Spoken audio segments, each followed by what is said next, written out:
কাৰণ আমি বহুত কষ্ট বহুত ত্যাগ কৰি আমাৰ কংগ্ৰেছ দলটো শুই থকা দলটো আমি জগাই তুলিছিলোঁ। লোকসভা ইলেকশ্যনৰ পৰা ধৰি পঞ্চায়ত ইলেকশ্যনলৈকে বহুত কষ্ট আমি কৰিলোঁ। তাৰ প্ৰতিফলত আজি কংগ্ৰেছ দলটো সক্ৰিয় ৰূপ ধাৰণ কৰিলে।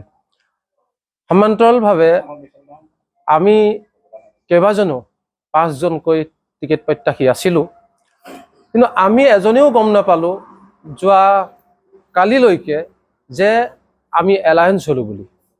আমি গোটেইকেইজন আশাবাদী, আমাৰ যথেষ্ট ষ্ট্ৰং কেণ্ডিডেট আছিল। এবাৰ মই আছিলোঁ, মোৰ লগতেই ডক্টৰ যদুনাথ বুঢ়াগোহাঁই, লুইত কোঁৱৰ দাদা আছিল, কৃষ্ণা বাইদেউ আছিল, SP ভূপেন্দ্ৰনাথ ছাৰ আছিল।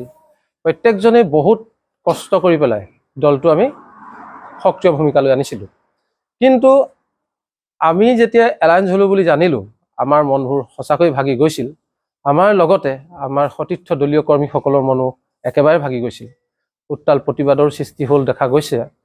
আৰু আমি অৱশ্যে সেয়া আশা কৰা নাছিলোঁ, হ'লেও নিষ্ঠাৱান কৰ্মীসকলৰ যি মনৰ ক্ষোভ তেওঁলোকে নিশ্চয় প্ৰকাশ কৰিবই।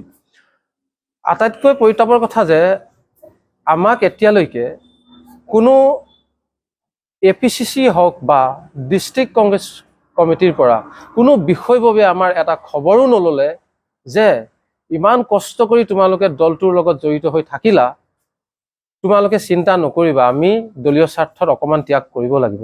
আমি প্ৰস্তুত আছিলোঁ, কিন্তু আমি ইমানেই অকমান্য টাইপত আমাক বনাই দিলে যে আমি কোনো একো যোগ্যতাই নাছিল নেকি আমাৰ। আমি মাত্ৰ দলটোৰ সংগঠনৰ ক্ষেত্ৰত কেৱল মাত্ৰ আমাৰ পৰা পইচা পাতি খৰচ কৰোৱাহে তেওঁলোকৰ মূল উদ্দেশ্য আছিল নেকি। আমিতো সেই মানসত অহা নাছিলোঁ। আমাৰ উদ্দেশ্য আছিল কি? মৰিয়নি সমষ্টিটোক এক সুকীয়া ৰূপ দিয়া।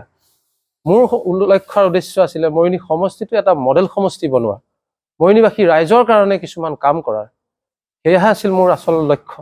মৰিয়নি সমষ্টিটোৰ যি 126টা সমষ্টিৰ ভিতৰত এটা বেঞ্চমাৰ্ক বনোৱাৰ মোৰ যি সিদ্ধান্ত, যি ধাৰণা লৈ এই দলটোত অতদিনে মই 2 বছৰ দিন ধৰি ধাৰাসাৰে কাম কৰি আহিলোঁ।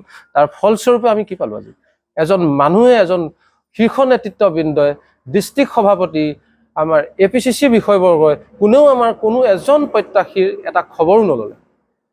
কি কৰি আছে সেই মানুহকেইজনে? গতিকে আমাৰ যি বৃহৎ স্বাৰ্থ আছিল, সেই স্বাৰ্থ কেৱল মৰিয়নিবাসী ৰাইজৰ কাৰণে আছিল। ৰাইজৰ হৈ কিবা কৰাৰ আমাৰ মানস আৰু হেঁপাহ আছিল। যদি আমি সেয়াই কৰিব নোৱাৰোঁ, তেনেহ'লে আমি দল কৰি কি লাভ আছিল আমাৰ? আমি প্ৰথমতে ৰাইজৰ স্বাৰ্থত কাম কৰিব লাগিব। দলীয় স্বাৰ্থ ৰাইজৰ স্বাৰ্থতকৈ কেতিয়াও উদ্ধত হ'ব নোৱাৰে বুলি মোৰ বিশ্বাস। গতিকে সেয়েহে ৰাইজৰ কাম কৰিবলৈ মোৰ প্ৰবল হেঁপাহ, আৰু সেয়েহে আপোনালোকক মাতি আনি মই আনুষ্ঠানিকভাৱে আজি দল ত্যাগ কৰিছোঁ। প্ৰাথমিক বা প্ৰাৰম্ভিক পৰ্যায়ৰ সকলো বিষয়বাবৰ পৰা মই দল ত্যাগ কৰিছোঁ, আৰু মই APCCৰ সাহায্যৰ পুনৰ সংস্থাপন বিভাগৰ উপসভাপতি আছিলোঁ। আৰু আজি মই মোৰ সভাপতি মহোদয়লৈ মোৰ ৰেজিগনেশ্যন প্ৰেৰণ কৰিলোঁ। আৰু ঠিক সমান্তৰালভাৱে মই তৃণমূল কংগ্ৰেছত আজি জইন কৰিছোঁ। আৰু তৃণমূল কংগ্ৰেছৰ শীৰ্ষ নেতৃত্ববৰ্গৰ লগতো কথা হৈছে, যদি দলে মোৰ ওপৰত আস্থা ৰাখি মোৰ টিকেট প্ৰদান কৰে, তেনেহ'লে মই ৰাইজৰ হৈ কাম কৰিবলৈ প্ৰবল হেঁপাহেৰে, প্ৰবল উদ্যমেৰে আগবাঢ়ি আহিম। তৃণমূল কংগ্ৰেছো সৰ্বভাৰতীয় দল, নেশ্যনেল পৰ্যায়ৰ যিটো দল, গতিকে তেওঁলোকৰ যি টাৰ্মছ এণ্ড কণ্ডিশ্যনছবিলাক আছে সেইবিলাক আমি অলৰেডি অৱগত কৰিছোঁ। তেওঁলোকৰ যি ছাৰ্ভে টীম আছে, লগত মোৰ যোৰহাট ডিষ্ট্ৰিক্ট তৃণমূল কংগ্ৰেছৰ সভাপতি ধ্ৰুৱদা মোৰ লগত বহি আছে। গতিকে আমি খুবেই বিশ্বাসী যে মৰিয়নি সমষ্টিত এইবাৰ তৃণমূল কংগ্ৰেছৰ প্ৰাৰ্থী আগবঢ়াব। আৰু আমাৰ আগতেও মৰিয়নি সমষ্টিত তৃণমূল কংগ্ৰেছৰ হৈ বিধায়ক আছিল, অলোক কুমাৰ ঘোষ ডাঙৰীয়া আছিল।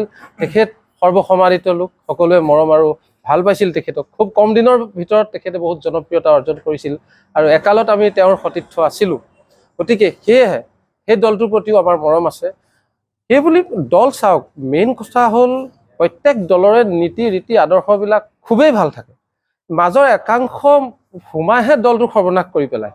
গতিকে মই কোনো দলক কেতিয়াও হেয় প্ৰতিপন্ন কৰিব বিচৰা নাই বা হয়।